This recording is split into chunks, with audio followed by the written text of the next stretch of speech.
Labor might have been cut down in New South Wales, but the Prime Minister's not bothered by it.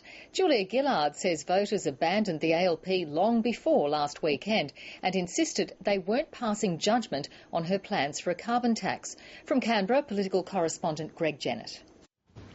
From the sanctuary of Capitol Hill, the Leader of the Opposition, everyone's able to take something from Labor's electoral wipeout in New South Wales. I tell you what has caused their destruction in New South Wales. They have walked away from the Australian people. His judgment is simply wrong. This man is an extremist. Labor is unfit to be in government.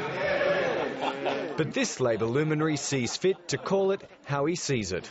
They'd lost their focus on core Labor values. They spent too much time gazing at their own navels and fighting with one another.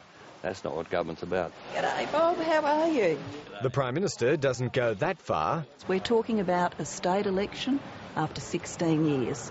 I think New South Wales voters had made up their mind a long time ago. In other words, the die was cast long before the carbon tax. I don't think that they made up their mind on the basis of events in the last few weeks. I think they'd made up their mind a long time ago.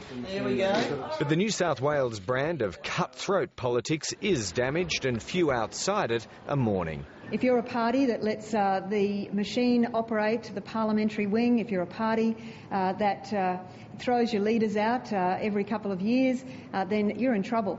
Whatever message might have been embedded in the New South Wales result, Julia Gillard isn't stalked by it.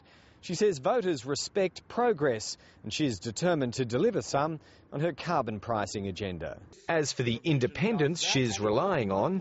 Unless they want to become carbon dioxide suicide bombers and destroy themselves, as well as inflict severe damage on the people they represent, they probably need to reconsider their position. I'm quite happy to be judged on what happens in 2.5 years' time, not what happened on Saturday at a state election. My position has not changed. Shaken but unmoved. Greg Jennett, ABC News, Canberra.